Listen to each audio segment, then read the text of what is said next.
Detroit Den 313. Welcome back, Steve here. Today, I got a good episode for you guys. A nice little topic where we could get some debate going. Leave some comments down below. Let me know how you feel as I go. I'm going to be talking about some of these young lions, these young cubs that we got on this team, man. I'm talking about some guys who I think are going to be due to breakout. Maybe some guys who have been on the team already. Maybe some guys who are rookies. Maybe some guys who are new to the team. But like I said, leave some comments down below. Leave some names down. Let me see who you're thinking about. But I'm not going in any order here. I'm just talking. I'm just throwing out some names. The first person that comes to my mind when I think of who's due for a monster breakout season, and if you followed this show long enough, you should already have a pretty good idea who I'm leaning toward here. It's Jameson Williams.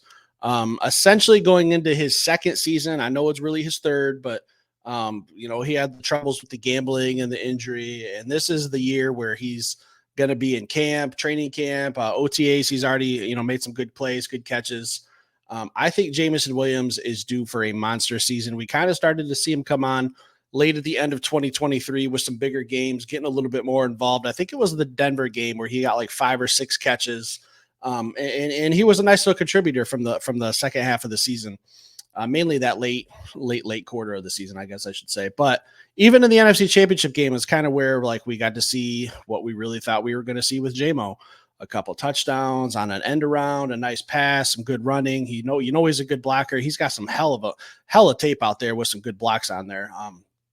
His speed, he gets downfield, blocks for all his teammates, man. I love the way this kid plays. The production hasn't been there.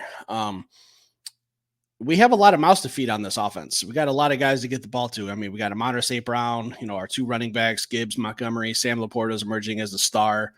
Donovan Peoples-Jones is someone we're really high on here too. But I think that 2024-2025 season for Jameson Williams is kind of like, man, I don't know how much longer I can defend this kid. I need him to do something for me this season. I think he's got all the skills in the world. We just got to get him the football. And just going off my recent memory, the only time where I think Jameson Williams just kind of didn't have a great play with a ball in his hand was the Monday Night Football game against the Raiders, where he got an end around and Max Crosby just absolutely annihilated him. It's Max Crosby. He's one of the best defensive ends in the league. So my point is, one bad play that's really just not his fault.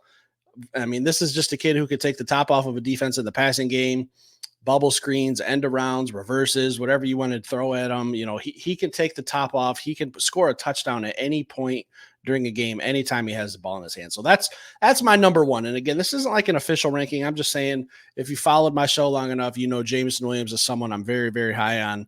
I've defended him, died on my sword defending this kid. I think this is the year he shows out for me. It helps me out a little bit, man. Get this pressure off me. I'm talking about you a lot. I'm always talking good about you. Give me a leg to stand on here, JMO. Number 2, and like I said, no order, just another name that comes to my head. This isn't like a ranking show or anything like that. I'm just throwing out some names. Jack Campbell. I think Jack Campbell was quietly very, very good last year. It's just because he doesn't play like the sexiest position for a lot of football fans. When we're on defense, I think people are mostly watching Aiden Hutchinson, and I don't know, I'm a little guilty of that too myself, but I think Jack Campbell just quietly has a good year, man. And I think he's going to get even better.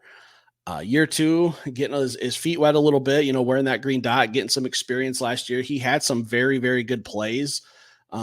Just off memory, I remember the week 1 against the Kansas City Chiefs, he reached back and deflected a pass that kind of helped us secure that win and put the Chiefs in I think it was a 4th down in that first game of the season, where he deflected a pass and put the Chiefs behind the sticks, and they were at 4th down, and we ended up winning.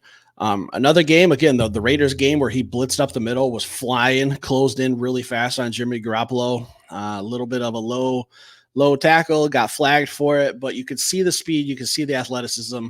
And we have talked about him, maybe getting some work on the edge. We kind of saw that on tape where Aaron Glenn was putting him in as like a defensive end. He didn't exactly shine there. He didn't exactly wow anybody, including myself. I was actually kind of surprised. I remember even texting some people like, is that Jack Campbell playing defensive end? Like, what the hell are we doing? And he didn't look great, but he has the speed. So if we can blitz him from a standing up position, that outside linebacker, not all the time. I'm not saying he has to change his role on the team, but if that's just a package on defense we can throw out there, hey, why not? Let's see what he can do. Maybe him and James Houston kind of split some time, because I think Jack Campbell is much better as a pass coverage, I should say. than James Houston is, but Jack Campbell, I think, is going to have a hell of a year. We had a question that was asked. It was kind of a interesting question. I think it's on one of our short videos. I'll ask you guys this, and you leave it in the comments. Is Jack Campbell himself, if he really takes a huge step forward, is he himself good enough to put this defense in the top 10? Leave it in the comments. I'm going to call this number 3. I'm going to combine our rookies here. I'm going to combine Terrion Arnold and Ennis Rakestraw. Listen, our secondary as a whole is going to be better. We were very, very bad as a pass defense last year, especially at the end of the season, giving up huge yards. And I get it. We got to kind of take that with a grain of salt. It was against some really, really good receivers. Justin Jefferson twice, CeeDee Lamb, Puka Nacua, Cooper Kupp, Mike Evans, and then the 49ers, who were just loaded from top to bottom. We gave up a lot of passing yards. So what did Brad Holmes do? He went out there and completely changed the entire secondary, mainly our corners. Our corners this year are all literally brand new. We still got Kendall Vildor on the team, but other than that, off the top of my head, we don't have Cam Sutton. Jerry Jacobs is gone. Like our secondary is set in the safety position, but the corners is brand new. Trading for Carlton Davis, drafting Terrion Arnold, drafting Ennis Rakestraw, picking up Amik Robertson from the Raiders. Like, we got some guys out there that are going to be playing corner for us, and this is their first year. But just thinking about the rookies in Carlton Davis real quick. If you've seen Carlton Davis's interviews or the stuff that he said, man, I love his confidence. I've said this before. I don't really like to repeat myself, but it just fits here. Carlton Davis going out and saying, I'm here to be a lockdown corner. I'm here to take away the other team's number ones. If he can do that, and I love the confidence, I like that he's putting it out there, but we all know the deal. It's got to show up on football games. It's got to show up on Sundays, Mondays, Thursdays, whatever day we're playing. It's great to hear, but we have to see it on tape too. It's got to translate to a football field. But if it does, and Carlton Davis is that guy that's shutting down the other team's number one receivers, and then we got Terrion Arnold on the other side, or Ennis Rakestraw, Amik Robertson, and we got Brian Branch. I personally think should be playing safety more of a full-time role. Don't know exactly how that looks quite yet, but I think Brian Branch is probably the second best player on our defense behind Aiden Hutchinson. So I got to get him on the field somehow. And if that's at safety, that's fine. But I have to have him on the field every defensive snap in one way or another, whatever Aaron Glenn seems fit for him. That's just what I need personally. That's what I hope for. I'm just a fan. But these two rookies, man. So if Carlton Davis is locking up one side and you got these two rookies on the other side and they're just playing sticky defense and they're rookies, there's going to be some grading curves. There's going to be some bumps. Do I hope that Terrion Arnold comes out and he's the next Sauce Gardner? Hell yeah, I do. Hell yeah, I absolutely do.